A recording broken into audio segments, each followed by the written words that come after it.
오늘 하나님께서 우리에게 주시는 말씀은 신명기 11장 8절에서 21절까지 말씀입니다. 제가 가진 성경으로는 구약 279면에 있습니다. 신명기 11장 8절부터 21절까지 말씀입니다. 여러분과 제가 교독하시고 마지막 절은 합독하도록 하겠습니다. 그러므로 너희는 내가 오늘 너희에게 명하는 모든 명령을 지키라. 그리하면 너희가 강성할 것이요 너희가 건너가 차지할 땅에 들어가서 그것을 차지할 것이며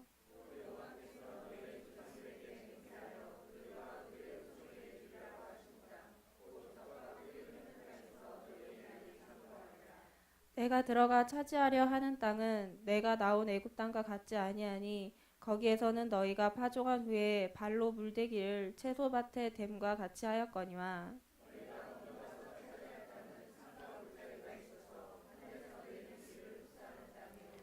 내 하나님 여호와께서 돌보아 주시는 땅이라. 연초부터 연말까지 내 하나님 여호와의 눈이 항상 그 위에 있느니라.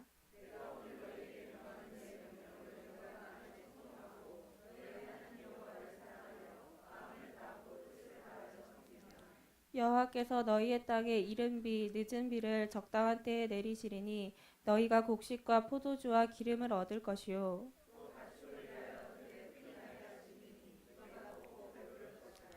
너희는 스스로 삼가라. 두렵건대 마음에 미혹하여 돌이켜 다른 신들을 섬기며 그것에게 절함으로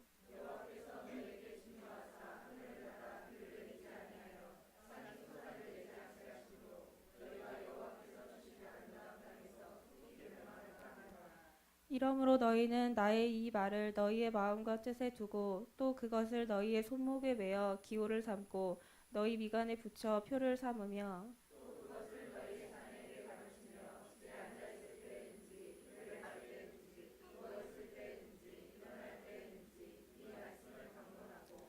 또 내 집 문설주와 바깥 문에 기록하라. 그리하면 여호와께서 너희 조상들에게 주리라고 맹세하신 땅에서 너희의 날과 너희의 자녀의 날이 많아서 하늘이 땅을 덮는 날과 같으리라. 아멘.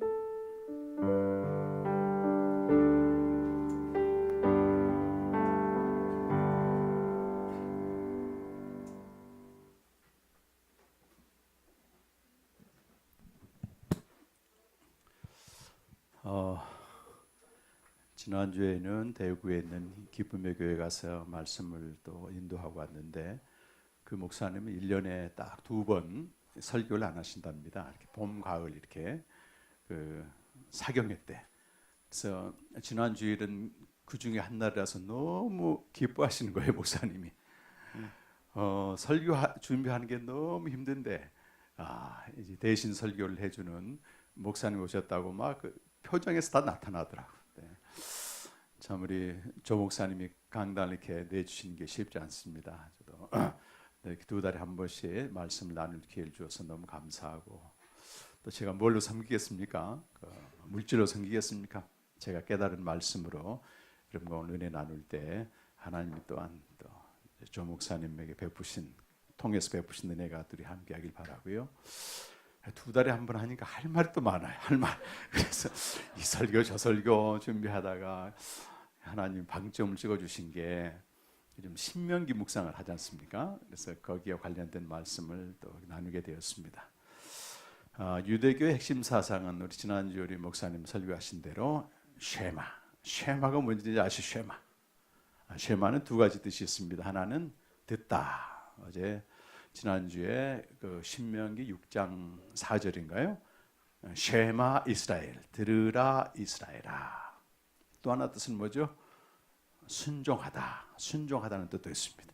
그래서 사무엘상 15장 22절에 보면 순종하는 것이 제사보다 낫고 그렇게 얘기할 때 순종하는 것이 그것이 쉐마가 됩니다. 이 쉐마는 사실 유대교의 핵심 사상인데 어떻게 기독교에서 그걸 강조하게 됐는가 굉장히 이례적이고 아이러니한 일입니다. 왜냐하면 유대교가 극구 배척하는 가장 적대시하는 종교가 또 기독교거든요. 또 유대교는 쉐마를 지금도 몇천 년 동안 가장 중시해 오고 있습니다. 그런데 왜 이 쉐마가 우리 기독교 안에 들어오게 됐는가? 아마 1990년대 초부터 우리 한국 교회가 쉐마 교육에 대한 관심이 있고 또 그 연장선상에서 우리 기독교 쉐마 학당, 우리 복음 충신 학당 이렇게 있는 것 같습니다. 유대인 중에서 예수 믿는 사람이 있습니다. 유대인으로 있다가 예수 믿는 사람을 메시아닉 주, 이렇게 메시아닉 주. 이제 그들은 이 모든 상황이나 환경 다 율법을 받아들여요. 그러면서 이제 예수를 그리스도로 고백하는데 메시아닉 주들이 유대인들이죠. 교회를 세워갈 때 가장 이상적인 교회는 가정 같은 교회, 또 교회 같은 가정 이런 모토로 쉐마를 기독교에 접목을 하게 된 것입니다. 그래서 이제 우리 한국에도 이런 쉐마 교육원이나 이런 쉐마 교육 학회가 있는 것이죠. 자, 유대인들은 3대가 아버지, 아들, 손자 지난주에 말씀드렸잖아요. 3대가 만 3세가 되면 임종 때까지 하루 2차례씩 암송하는 쉐마가 있습니다. 좀 소개하자면 신명기 6장 4절 9절 지난주에 드렸던 말씀이고 또 오늘 이 말씀 들어있죠. 신명기 11장 13절 21절 또 민수기 15장 31절 41절 다 내용 비슷합니다. 그러니까 계속해서 말씀을 달고 살아라 그런 내용들이죠. 자, 오늘 이제 말씀에는 두 번째 쉐마가 들어있는데 신명기의 히브리어 제목은 하드바림에서 하는 이제 영어로 하면 더 그리고 드바림은 word, 더 word 말씀이죠. 항상 신약 구약 성경 보게 되면 1장 1절 있잖아요. 그게 제목입니다. 제목. 민수기는 광야에서 그죠? 근데 이것을 70인역 히브리어 성경을 헬라어로 옮긴 게 70인역입니다. 세계적으로 이제 좀 보편화시킨 거죠. 거기에 보면은 두 번째 율법 이렇게 번역을 했어요. 그것을 영어 성경 그대로 가져와 가지고 뉴트로노미 두 번째 세컨드 워드 이렇게 번역을 했고 한국에서는 이 신이라는 말이 되풀이할 신자거든요. 그러니까 신명은 명령, 신명기 이제 이런 두 번째 말씀으로 번역을 했죠. 좀 지도를 한번 보시면 그 여기가 지금 오늘날은 바뀌어졌는데 여기서 출애굽이 시작돼서 이렇게 갑니다. 그래서 시내산까지 석 달 걸리죠. 시내산에서 하나님이 언약을 맺고 언약을 지키는 수단으로 율법을 주시고 그 내용들이 레위기까지 쭉 민수기 한 10장 전까지 나옵니다요. 한 9개월 정도 있게 돼요. 여기서부터 이제 또 출발해가지고 바란 광야, 가데스 바네아가 보일 겁니다. 여기까지는 잘 왔는데 여기서 정탐을 했는데 그 여호수아와 갈렙 빼고 이제 그 땅을 불평을 했잖아요. 그래서 한 40년 동안 여기서 이제 뱅뱅 돌게 되는 겁니다. 그리고 이제 마침내 하나님이 40년쯤 됐을 때요. 여기 여리고가 보이는데 여리고 그 다음 그림만 보시면 좀 더 확대했는데 그 다음 그림요. 여리고 이렇게 있잖아요. 요 근방에서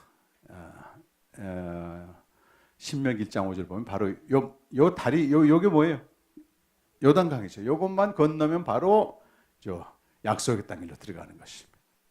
여기서 바로 선포한 말씀이 신명기라 그 말 신명기. 자, 40년 동안은 광야에서 이스라엘은 계속해서 말씀에 순종하지 못했잖아요.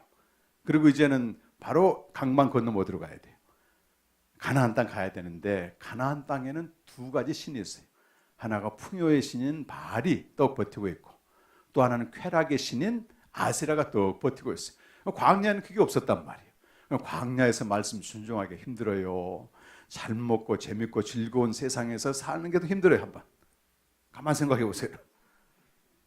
훨씬 힘듭니다, 여러분. 잘 먹고 잘 사는 시대에 너무 재밌는 게 많으니까 이 말씀 순종하기가 그렇게 어렵다고 말이죠. 그래서 모세가 다시 두 번째 갱신하는 것입니다. 가나안 땅 들어가긴 들어가는데 말씀에 순종하지 않으면 큰일 난다. 이런 뜻으로 이제 두 번째 말씀을 선포하죠. 자, 그래서 신명기 오늘 11장 8절 9절 말씀은 그들이 왜 말씀을 듣고 순종해야 되는가 그 이유를 밝히고 있는데 여러분 성경 보세요. 11장 8절 9절 같이 한번 읽어보실까요? 11장 8절 9절 그러므로 너희는 내가 오늘 너희에게 명하는 모든 명령을 지키라. 그리하면 너희가 강성할 것이요 너희가 건너가 차지할 땅에 들어가서 그것을 차지할 것이며 또 여호와께서 너희의 조상들에게 맹세하여 그들과 그들의 후손에게 주리라고 하신 땅 곧 젖과 꿀이 흐르는 땅에서 너희의 날이 장구하리라. 이스라엘이 애굽에서 구원받은 것은 전적인 은혜인데 그들이 가나안 땅에 들어가 살려면 조건이 하나 있다고요. 모든 명령을 지키라. 그리하면 이게 조건입니다. 조건. 그래서 구원받은 것은 전적인 은혜지만 지금도 그래요. 구원의 삶을 누리는 것은 조건이 있습니다. 순종해야 된다고 하는 것이죠. 에베소 2장 8절 보면 너희가 구원받은 것은 오직 하나님의 은혜로 되었다. 하나님의 은혜로 말미암아 믿음으로 되었나니 이건 너희에게서 딴 것이 아니고 전적인 하나님의 선물이다. 그러니까 이걸 선물 받고 끝나느냐 그게 아니고 태난이 안락 의자에 앉아 있다고 저기 천국 가는 게 아니라는 것입니다.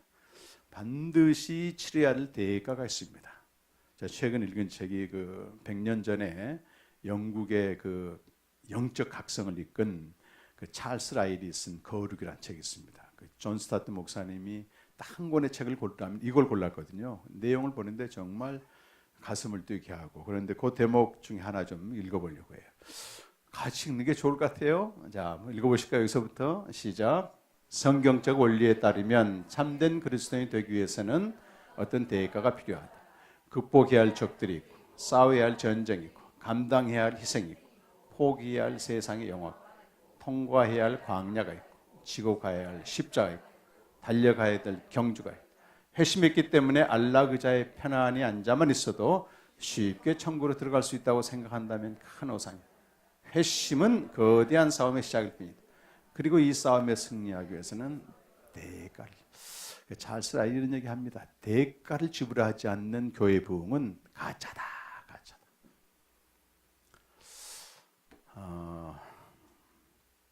무슨 대가를 어떻게 지불해야 되겠습니까? 루터는 두 종류의 의에 대해서 얘기합니다. 두 종류의 의, 1519년 발표한 이 설교인데 하나는 본래적인 의로서 밖으로부터 우리에게 스며들어온 의. 이게 뭐겠습니까? 하나님의 의인데 그저 선물로 준 거예요. 아무 자격이 없지만 다 주신 겁니다. 고린도서 1장 30절에 보게 되면 너희는 하나님께로부터 나와서 그리스도 예수 안에 있다. 또 예수는 하나님께로부터 나와서 너희에게 지혜와 의로움과 거룩함과 구속함이 되었느니라. 다 주신 겁니다. 이것이 이제 하나님이 주신 의인데 또 우리의 의가 있다는 겁니다. 두 종류의 의죠. 우리의 의는 이 하나님의 의에 화답해서 날마다 육체와 함께 정과 욕심을 십자가에 못 박아야 된다. 그것을 통해서 뭐가 나타나는가? 하나님을 경외하고 이웃을 사랑하는 그 의로운 삶이 나타난다는 것입니다. 그래서 루터를 오해하면 이 신칭이 믿음으로만 된다 아닙니다. 하나님이 주신 의에 우리가 반응을 해서 우리도 똑같이 해야 된다고 하는 것입니다. 그래서 오늘 신명기 10장 이어지는 10절과 12절 말씀 보면 하나님께서 그들이 나왔던 애굽의 삶과 그들이 들어갈 가나안 땅의 삶을 비교하고 있습니다. 우리 한번 읽어보십시오. 10절에서 12절 말씀입니다. 내가 들어가 차지하려는 땅은 내가 나온 애굽 땅과 같지 아니하니 거기에서는 너희가 파종한 후에 발로 물대기를 채소밭에 댐과 같이 하였거니와 너희가 건너가서 차지할 땅은 산과 골짜기가 있어서 하늘에서 내리는 비를 흡수하는 땅이요 내 하나님 여호와께서 돌보아 주시는 땅 연초부터 연말까지 내 하나님 여호와의 눈이 항상 그 위에 있느니라. 아멘. 자, 그들이 나온 애굽 땅은 씨를 파종한 다음에 발로 물대기만 하면 농사가 되는 땅입니다. 물론 발을 대하는 수고는 있지만 어쨌든 인간이 수고만 하면 풍성한 수확이 보장되어 있는 비옥한 땅입니다. 그래서 창세기 13장 10절에 보면 이 애굽 땅을 가리켜서 뭐라고 말하냐면 마치 여호와의 동산과도 같다. 그렇게 말씀하고 있어요. 한번 읽어보십시오.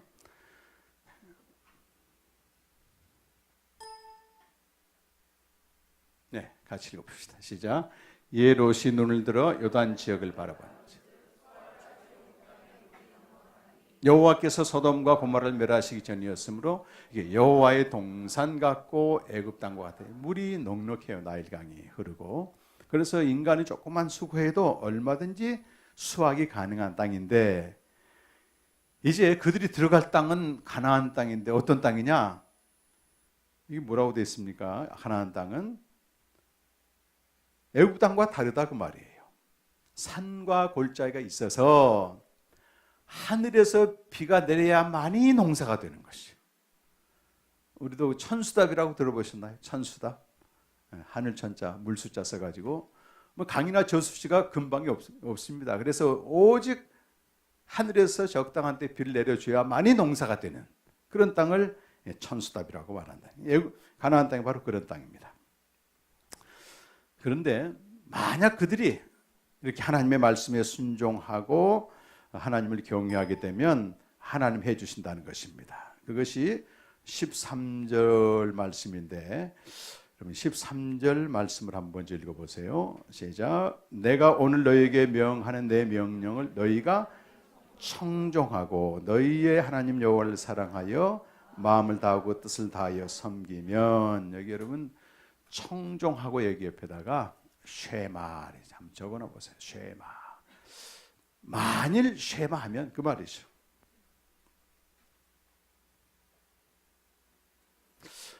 자, 우리가 쉐마란 얘기를 들을 때 말씀에 순종한다, 복종한다 이런 뜻이지만, 쉐마는 그 자체가 목적이 아닙니다. 쉐마를 함으로써 어떻게 됩니까, 여러분? 그들 구원하신 하나님과 바른 관계를 맺게 돼요. 신명기 19장 4절에서 그 6절 말씀이 구약 성경 전체를 관통하는 하나의 그림과도 같습니다. 그래서 한번 좀 보시면, 오늘 제가 이거 어제 밤늦게까지 PPT 준비를 좀 했습니다. 저는 이거 좀 잘 못해요. 근데 열심히 했는데 뒤에 지금 호흡이 좀 맞아야 되는데 한번 보십시오. 이것은 제가 캠프할 때도 늘 드리는 말씀인데, 구약성경 전체 쉐마가 대체 어떤 의미가 있냐는 겁니다. 보세요. 출애굽에서 구원받은 건 그냥 은혜로 된 거잖아요. 근데 3개월 후에 언약을 체결하는데 하나님이 이렇게 말씀에 순종하면 이렇게 됩니다. 말씀에 쉐마하면, 요 밑에 있는 그림 이렇게 되는 거죠. 출애굽 구원과 신의 산 언약, 토라가 이게 말씀이 그 다음에 나오죠. 근데 내 말을 잘 듣고, 이 말이 쉐마예요. 쉐마. 언약을 지키면, 이 말은 말씀에 쉐마했을 때 언약을 지킨다 그 말은 하나님과 바른 관계를 맺게 된다. 쉐마는 그 자체가 목적이 아니고 쉐마를 함으로써 하나님과 바른 관계를 맺게 된다 이 말입니다. 그래서 이제 이런 말씀이 나오는 거죠. 그래서 쉐마를 하게 되면 이제 14절과 우리 신명기 11장 14절 15절 말씀을 같이 읽어보십시다. 여호와께서 너희의 땅에 이른 비 늦은 비를 적당한 때에 내리시리니 너희가 곡식과 포도주와 기름을 얻을 것이요 또 가축을 위하여 풀이 나게 하시리니 내가 먹고 배부를 것이라. 아멘. 여기 14절 말씀에서 아까 쉐마란 표시를 하라고 그랬는데, 적당한 때 이 말씀이 나오죠. 적당한 때 맞나요? 적당한 때. 여기다 좀 이런 표시를 하시고요. 쉐마와 그 응답하는 말이거든요. 쉐마 했을 때 하나님이 우리를 돌보시는데 어떻게 돌보시는가? 이걸 히브리어로 베이또 이렇게 말해요. 쉐마란 말이 있으면 거기에 상응하는 베이또. 그래서 쉐마를 알면 베이또도 알아야 돼. 그래서 베이또란 말, 언어는 자꾸 표현해봐야 되겠더라고. 쉐마, 우리 아까 쉐마 이제 되죠. 베이또 한번 발음해 보세요, 여러분. 베이또. 이게 구약 성경에 12번 나오는데 영어로 하면 대문자로 썼어요. In his time, 그분의 때. 자, 쉐마를 하면 하나님이 우리를 돌봐주신대. 어떻게 돌봐주시는가? 하나님의 때, 그분의 정확한 때. 그래서 쉐마하면 그 결과로 주시는 게 베이또다. 베이또. 그래서 아주 중요한 단어로 우리가 각인됩니다. 구약에서는.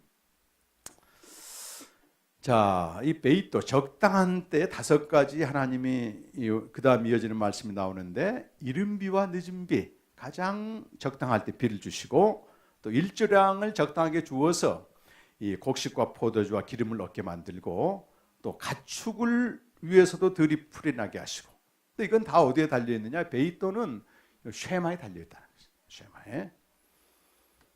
그런데 만일 우상 숭배를 하게 되면 어떻게 되느냐? 하늘이 닫힌다는 거. 소산이 없어. 오히려 언약 백성의 특권을 받고도 고통스럽게 사는 거예요. 저주를 받는다는 것입니다. 그래서 16절, 17절에서는 경고를 하고 있습니다. 경고. 가장 먼저 해야 될 일이 쉐마인데 우리가 읽어보세요. 16, 17절 신명기. 너희는 스스로 삼가하라 두렵건대 마음에 미혹하여 돌이켜 다른 신들을 섬기며 그것에게 절함으로 여호와께서 너에게 진노하사 하늘을 다 비를 내리지 아니하여 땅이 소산을 내지 않게 하심으로 너희가 여호와께서 주신 아름다운 땅에서 속히 멸망할까 하노라. 이 경고입니다. 경고. 언약 백성이 사는 길을 쉐마해야 된다는 것이죠. 그래서 18절, 20절은 좀 길지만 이 내용은 우리 지난주에 말씀드렸던 신명기 6장 7절, 9절 그대로 반복하고 있습니다. 자, 어떻게 되어 있어요? 이러므로 너희는 나의 이 말을 너희 마음과 뜻에 두고 또 그것을 너희 손목에 매어 기호를 삼고 너희 미간에 붙여 표를 삼으며 또 그것을 너희의 자녀에게 가르치며 집에 앉아 있을 때든지 길을 갈 때 누워 있을 때든지 일어날 때든지 이 말씀을 강론하고 또 내 집 문설주와 바깥문에 기록하라. 지난주 목사님 자세히 설명하셨습니다. 21절은 그 결과 주어지는 축복입니다. 다시 한번 21절을 같이. 그리하면 여호와께서 너희 조상들에게 주리라고 맹세하신 땅에서 너희의 날과 너희의 자녀의 날이 많아서 하늘이 땅을 덮는다고 같으리라. 여러분 구약 성경에서 쉐마는 이 하나님의 말씀을 있는 그대로 지킬 것을 요구합니다. 그러니까 계명 하나하나를 전부 순종하는 것입니다. 계명이 몇 개나 될까요, 여러분? 지금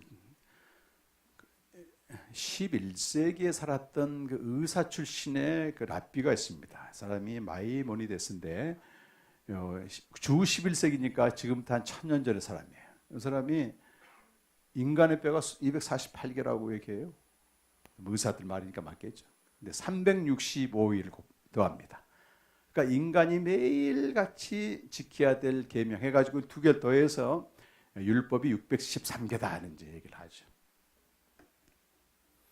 자, 그런데 구약 성경 시내산 율법, 시내산 언약은 이스라엘이 끝까지 불순종함으로써 폐기가 됩니다. 폐기 처분이 된다 그 말이에요. 그래서 우리가 613개 율법을 우리가 지금도 지켜야 되냐? 그건 아니라고 하는 것입니다. 새 언약으로 바뀌게 되는데 이제 구약에서 신약으로 넘어가는 이 핵심 말씀이 에레미야 선지자를 통해서 우리에게 선포한 새 언약. 에레미야서 31장 31절에서 34절. 1절과 2절은 시내산 언약 이제 폐했다 그 말이죠. 근데 33절과 34절이 이제 새 언약의 내용입니다. 쭉 한번 읽어 보실까요? 그러나 그날 후에 내가 이스라엘 집과 맺을 언약은 이러하니 곧 내가 나의 법을 그들의 속에 두며 그들의 마음에 기록하여 나는 그들의 하나님이 되고 그들은 내 백성이 될 것이라. 여호와의 말씀이니라. 그들이 다시는 각기 입과 형제를 가리켜 이르기를 너는 여호와를 알라 하지 아니하니 알기 때문이라. 내가 그들의 악행을 사하고 다시는 그 죄를 기억하지 아니라요. 여기 아멘. 여기 보면 청색으로 된 거, 여기 신약 시대 쉐마의 핵심입니다. 이제 하나님이 우리에게 약속하신 생명을 주셨어요. 생명을 갖게 되면 어떻게 해야 됩니까? 그 생명을 주신 하나님과 교제가 시작된다. 여기서 안다 그 말이 중요한데 서로 이렇게 정보를 교환하는 정도가 아니고 함께 사는 것을 말하고 요한일서 2장 24절과 25절에서는 영생이라고 말합니다. 완전한 관계 속으로 들어가는 걸 말해요. 자, 시작. 너희는 처음부터 들은 것을 너희 안에 거하게 하라. 처음부터 들은 것이 너희 안에 거하면 아들과 아버지 안에 거하라. 이거죠. 그가 우리에게 약속하신 것은 이것이니 곧 영원한 생명이라. 생명이 뭐냐? 생명. 생명은 아버지와 아들을 아는 것인데, 우리가 아들 안에 거하고 아버지 품속에 거하는 이 상태를 생명이라고 말합니다. 바른 관계 안에 들어가는 거죠. 그래서 구약 시대 하나님과 바른 관계는 말씀에 순종하는 쉐마를 통해서 이루어졌는데 신약 시대는 우리가 말씀을 하나하나 순종하는 것 이전에 오직 구원의 은총으로 하나님과 바른 관계가 맺어지는 것을 말합니다. 이것을 로마서 5장 1절에서는 이렇게 말씀하고 있어요. 다 시작. 그러므로 우리가 믿음으로 의롭다 하심을 받았으니 우리 주 하나님과 화평을 누리자. 믿음으로 의롭다 함을 받았다 이 말을 칭의 이렇게 말합니다. 칭의 구원받았다 이렇게 말하죠. 칭의는 뭐냐? 이제 하나님과 바른 관계 속에 들어갔다 그 말이에요. 20세기가 들어오면서 우리 신약 신학계에 굉장한 큰 진보가 하나 있었습니다. 그 진보가 뭐냐면 칭의를 어떻게 해석하느냐. 우리가 구원받음, 의롭게 됨 이것을 전통적인 의미에서는 하나님 우리 죄를 용서하시고 진노에서 건짐받았다 이렇게 해석을 해왔어요. 오랫동안. 그런데 신학자들이 아무리 연구해봐도 이건 아니다 싶어서 언약을 연구하다 이분들이 중요한 발견을 했는데 칭의는 관계 맺입니다. 관계론적 의미로 해석을 합니다. 자, 이걸 좀 쉽게 말씀드리면 우리가 구원받았어요. 이렇게 예수 믿게 됐죠? 그럼 뭐가 달라지느냐 그 말이에요. 뭐가 달라지느냐. 이걸 존재론적인 변화, 외형적인 변화 이게 아니라고 하는 것입니다. 우리가 그리스도 안에 있으면 새로운 피조물이 됐다. 뭐가 새로워졌느냐 대체 물어야 됩니다. 여러분. 왜 뭐가 새로워졌는가? 갑자기 IQ가 새롭게 돼가지고 공부를 잘하게 됐는가? 직장이 새로워졌는가? 뭐가 새로워졌어요? 여러분? 이 세상 사람과 우리가 달라진 게 하나도 없고 내가 예수님을 영접했다고 해서 어제와 오늘 달라진 거 하나도 없습니다. 똑같은 거 먹고 똑같은 직장 다니고 똑같은 사람하고 살고 그러니까 사람들이 외형적인 변화를 잡고 외형적으로 새 것이 됐다. 이제 교회 출석하고 11조도 내고 뭐 이제 좀 열심히 하다 보면 헌신도 하고 이걸 구원받음이라고 이건 전적으로 외형적인 거고 자연스레로 나타나는 건데 새 것이 되었다 그 말은 관계론적 의미다 그 말입니다. 칭의는 관계론적 의미. 그러니까 전혀 다른 관계, 아버지와 아들과 관계성 속에 살면서 그분이 주신 부요함으로 세상과 사람과 관계하는 관계 방식의 새로움. 따라해 보십시다. 관계 방식의 새로움. 이 관계 방식이 새로워진 겁니다, 여러분. 하나님과 관계가 이제 시작된 거예요. 전에는 관계가 끊어졌는데 이제 관계가 시작된 거예요. 누굴 통해서? 그리스도를 통해서. 이것을 하나님과 바른 관계로 진입했다 이렇게 말합니다. 칭의는 이 게팅이란 말 쓰고 신앙생활은 뭐냐? 하나님과의 관계에 스테잉인 머물고 있다는 것입니다. 마치 갓난아이가 태어나는 출생 사건을 칭의로 비유한다면 이 아이가 바르게 자라려면 어떻게 해야 되겠어요? 부모와 바른 관계를 맺어야만 되는 것입니다. 그래서 이 신앙생활은 누구나 칭의는 얻어요. 선물이기 때문에. 신앙생활은 두 종류의 길이 있는데 관계는 시작됐어요. 은혜로. 근데 관계를 하지 않아. 관계를 하지 않고 믿는 사람들.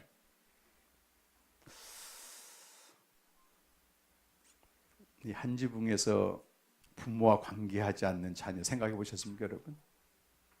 분명히 한 지붕에 사는데 대화도 안 하고 밥도 따로 먹고 뭐 어떻게 사는지를 몰라. 소통을 전혀 안 해. 이러면 관계 안 하는 자녀가 더 힘들까요? 관계를 안 해주는 부모가 더 힘들까요? 다 힘들겠지만 부모가 훨씬 힘듭니다. 우리가 어떻게 해서 구원받았는데 구원받은 다음에 하나님과 관계를 안 하고 있으면 우리도 고통스럽게 살지만 하나님 쪽에서 얼마나 고통이 많겠습니까, 여러분? 죽는 것입니다. 그는. 자기 자원으로 산단 말이에요. 이런 사람들은. 자, 우리는 애굽에서 나왔어요. 세상에서 나왔기 때문에 더 이상 세상으로 돌아가지 못합니다, 여러분. 그래서 발로 물대기를 해. 내 노력과 내 방법으로 열심히 살아봐. 그런데 안 되는 거야, 이게.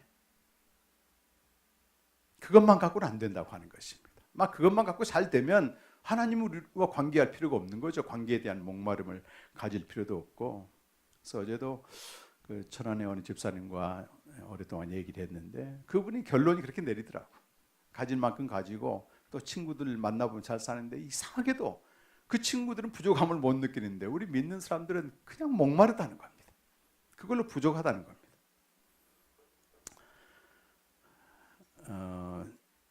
20세기의 섹스피어로 불리는 그리스 작가가 최근에 이분의 소설 다시 읽으면서 깨우침이 좀 있습니다. 니코스 카잔차키스라고 하는 사람이 있어요. 그리스인 쪼르바라고 들어봤을 겁니다. 니코스 카잔차키스는 굉장히 진지한 그리스도인입니다. 예수 최후의 유혹이라는 책도 썼죠. 만일 예수님이 십자가에서 내려왔으면 어떻게 됐을까? 그걸 상상해서 쓴 겁니다. 비참하죠, 이 세상이 구원받지 못한 사람으로 인해서. 제일 알려진 책은 그리스인 쪼르바. 이 소설은 본인이 1인칭으로 자기 이야기를 쓴 겁니다. 실제 경험담을 쓴 거죠. 어느 날 크레타 섬으로 가고 있는데 우연히 알렉시스 조르바를 만납니다. 이 주인공 카잔차키스는 굉장히 소심하고 하고 싶은 일도 선뜻 저지르지 못하는 그런 사람이에요. 그런데 조르바는 뭐든지 하고 싶은 대로 실컷 하고 사는 화끈한 사람이에요. 그러니까 인생에 대한 후회도 없어요. 두려움도 없습니다. 그래서 어쩌다 두 사람이 의기투합해서 그 섬에 가서 광산 사업을 합니다. 그 작가가 사놓은 광산에 조르바를 이제 감독자로 하는데요. 이 작가는 자기가 광산 주인인데도 굉장히 소심해. 방관자처럼 하는데 이 조르바는 너무 일도 열정적으로 하고 사람들 관계도 잘하고 그야말로 멋진 인생을 사는 사람이에요. 과부들이 있었습니다. 그런데 이 조르바는 가자마자 그냥 호텔 여주인 과부를 꿰차가지고 신나게 살고, 이 작가는 소심해가지고 너무 자기가 좋아하는 여자가 있는데 끝까지 말도 못 붙이는 거예요. 두 여인은 이제 결국 죽고 사업도 망하고 두 사람이 헤어집니다. 그런데 그 사이에 조르바가 그 작가한테 후회 없이 사는 법을 알려주는 거예요. 인간의 욕망을 어떻게 해결하느냐. 그리스도인들 절제하고 금욕하는데 그렇게 해석되는 게 아니다. 욕망이란 실컷 채운 다음에 없어지는 것이다 가르치는 거예요. 뭘 먹고 싶으면 목구멍이 미어지도록 쳐놔라. 그러면 먹고 싶은 생각이 안 날 것이다. 족발하신 집사님 그러시더라니까. 족발집을 하는데 저는 족발이 먹고 싶었는데 이제 옆에 가기도 싫다는 거예요. 옆에 가기도 싫다. 금욕주의를 해결 안 된다는 것입니다. 그러니까 조르바는 어떤 사람인가 하면 과거도 다 잊어버릴 건가. 미래도 생각하지 않습니다. 오직 현재 삶에서 욕망을 채우며 신나게 사는데, 이게 한 번뿐인 인생, 실컷 즐기다가 후회 없이 가는 인생입니다. 제가 이 소설 좀 읽는데요, 이 조르바의 멋지고 호탕한 삶이 막 눈에 들어오는데 막 육체의 감각이 깨어나는 그런 느낌 있잖아요. 이야, 우리 그리스도인은 그렇게 못 삽니다. 살으라 해도 못 살게 돼요. 왜 못 삽니까? 우리 막 가는 대로 살 수 없는 존재예요. 우리는. 이 작가가 바로 자기 모습을 그리거든요. 선망은 하지만 그렇게 살 수는 없는 존재란 말이에요. 왜냐하면 육체와 마음의 원하는 대로 사는 사람들은 영적으로 이미 마귀의 포로가 되어 있는데, 인간적으로 보면 너무 부러워. 직장에서도 그러지 않습니까? 인간관계도 잘하고 술도 잘 마시고 실컷 재미있게 사는 사람들. 본질상 진노의 자식이죠. 자, 그런데 우리가 이렇게 살 수는 없지만 그런 조르바를 선망하고 부러워할 수는 있습니다. 내가 어쩌다가 예수를 믿게 되고 이 마음대로 살지도 못하고 이거 찝찝해요. 이런 사람들. 이것이 창세기 3장 6절에 나오는 말씀입니다. 보암직하고 먹음직하고 지혜롭고 할 만큼 탐스럽죠. 언제 이런 일이 벌어집니까? 뱀이 와서 하나님의 말씀을 가지고 유혹을 하잖아요. 그랬을 때 하나님의 말씀은 이걸 먹으면 반드시 죽으라 그랬는데 뱀은 결코 죽지 않는다 이렇게 얘기하잖아요. 그리고 그 여자들 뭐라고 대답해요? 죽을지도 몰라 이렇게 받아들이는 거예요. 하나님 말씀 앞에. 그 순간 욕심이 들어가니까 세상이 선망의 대상이 되는 겁니다.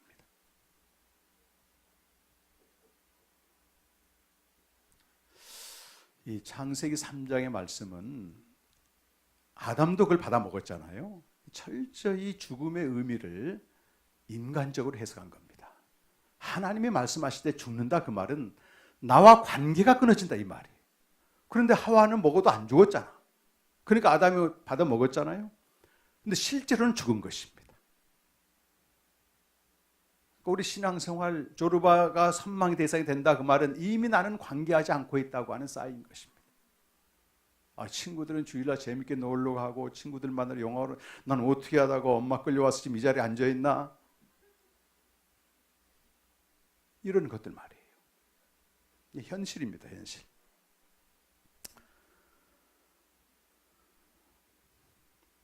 이런 사람의 결말은 어떻게 되느냐. 제가 그 영국의 노벨상 받은 조지 버나드 쇼가 자작 스스로 쓴 묘비가 있었어요. 이 사람은 뭐 유명한 극작가고 비평가인데 자기 묘비명은 자기가 썼습니다. 요 버나드 쇼 묘비. 이게 안 보이죠? 근데 이렇게 번역을 해보니까 이렇게 돼 있어. 번역을 해보니까 우물쭈물 하다가 내가 이럴 줄 알았다. 이렇게 끝나는 거예요.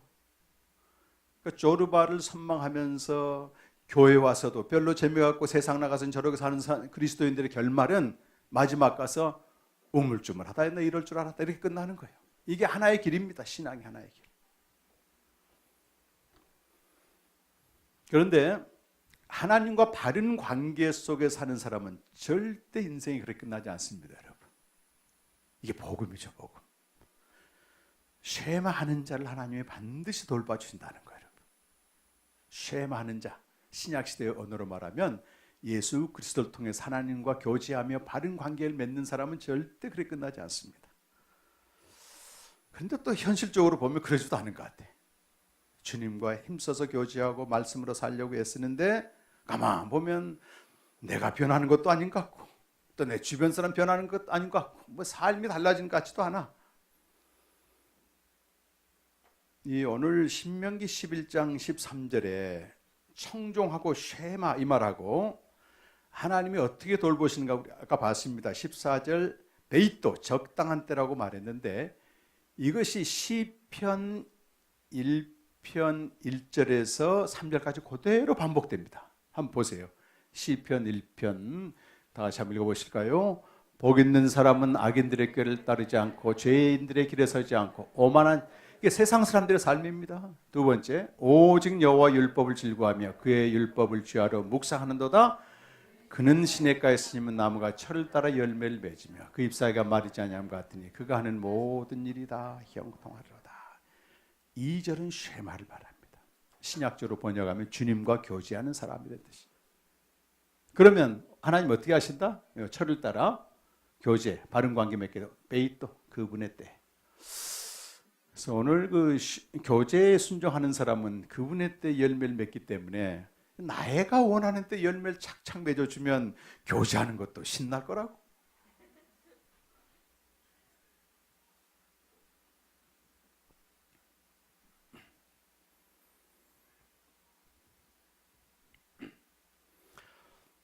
그런데 우리의 때가 아니고 누구의 때란 말이에요? 주님의 때입니다. 주님의 때. 이게 신뢰입니다. 신뢰.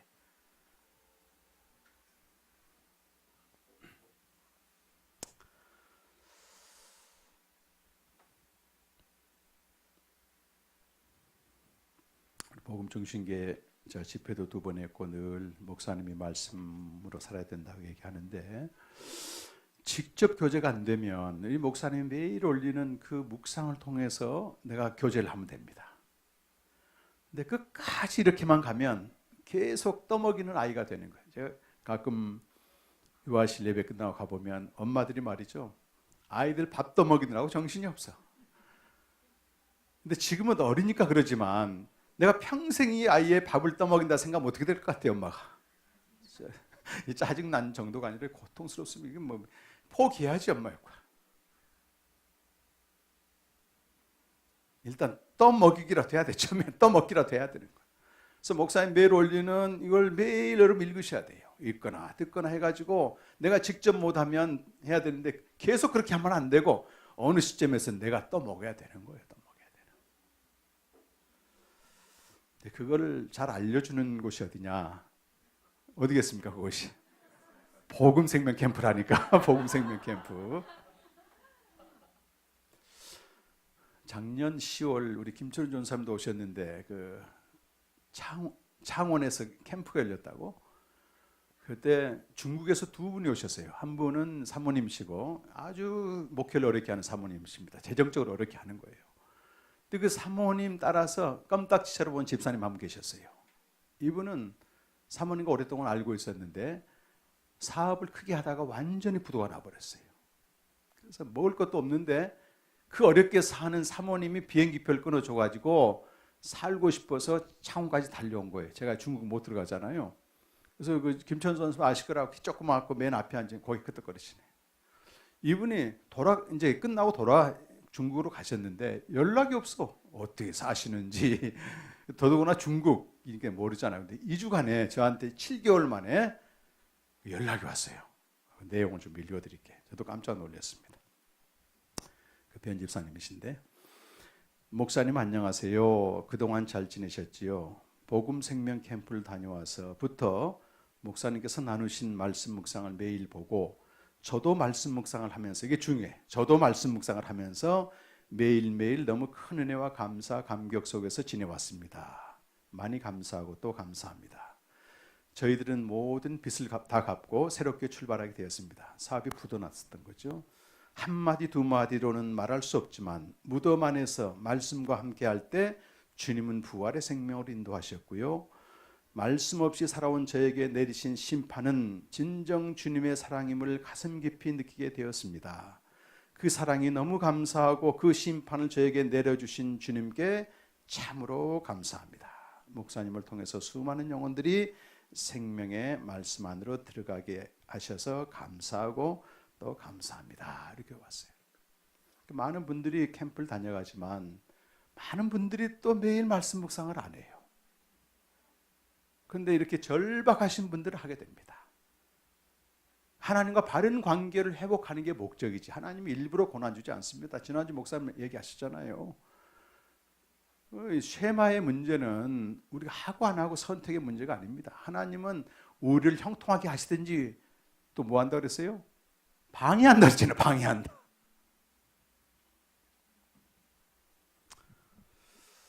우리 또 지난주에도 어느 목사님과 점심을 같이 먹었어요. 이분 한 600명 정도 목회하신 분입니다. 목사님한테 제가 대뜸 이런 얘기했습니다.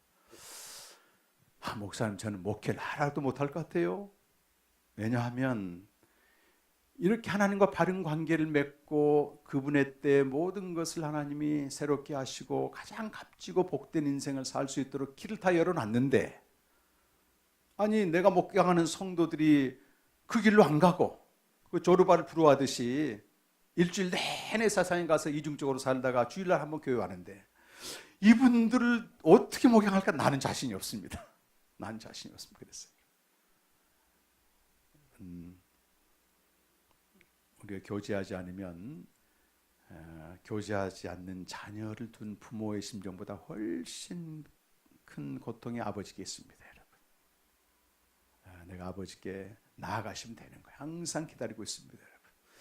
이미 교제하신 분들은 당장 눈에 보이는 게 없어도 어떻게? 베이토 그분의 때에 반드시 이루어진다고는 확신이 있습니다.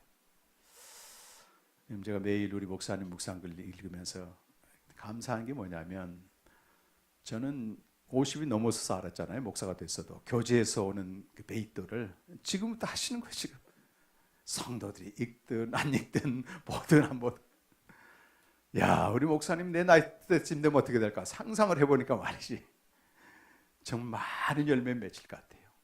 또 우리 교회가 전체가 그런 방향으로 가기 때문에 복음중심교회가 지금은 이래도 그분의 때에 많은 영혼들을 또 주님께로 인도하겠다 이런 생각이 들어갑니다. 여러분. 그래서 구약에서는 쉐마, 신약에서는 뭐 주님과 교제, 여기에 목숨 걸어보시기 바랍니다. 당장 이루어지지 않았다고 낙심하지 말고 베이토 그분의 때 그분이 일하시는 것을 보게 될 것입니다. 저는 오늘 또 이런 집사님들의 고백이나 또 그런 여러 가지 경험들을 하게 됩니다. 시간 기도하실 때 그런 고백을 좀 했으면 좋을 것 같아요. 이 교제는 그냥 내가 결심해서 되는 게 아니에요. 여러분, 몸을 들이는 거룩한 이 습관이 몸에 배야 됩니다. 여러분. 그래서 뭘 바꾸라? 습관을 새로 바꾸라. 이번에 서울대 종교학과 교수인 배철현 교수가 그런 얘기 하더라고. 우리의 인생은 습관으로 짓는 집이다. 제가 맞구나. 이게 신앙의 집도 마찬가지. 주님과 교제를 하루 첫 시간에 딱 배치하고, 이미 교제가 시작되고 또 간접적으로 교제하신 분들은 그분의 때가 있음을 기억하십시오, 여러분. 베이토를 꼭 기억하시고, 교제하지 않고 그냥 세상과 교회 양다리 걸치면서 부러워 때리는 분들은 오늘부터라도 주님과 교제를 도전해 보십시오, 여러분. 힘들면 간접적인 교제라도 우리 목사님이 준비해놓은 양식이라도 드시고, 또 거기에 그치면 안 돼요. 평생 떠먹을 수 없이 직접 내가 해야 됩니다. 이런 우물쭈물하다 내 인생이 이렇게 될 그런 얘기하면 안 됩니다. 우리는 그런 은혜가 있길 좀 바라고, 찬양을 좀 하나 하고 해야 되는데 찬양 우리 교제하기를 사모하시는 마음으로 하나 부릅시다. 주님의 시간에 이게 베이토거든. 베이토 찬양하시고 우리 한번 기도했으면 좋을 것 같아요.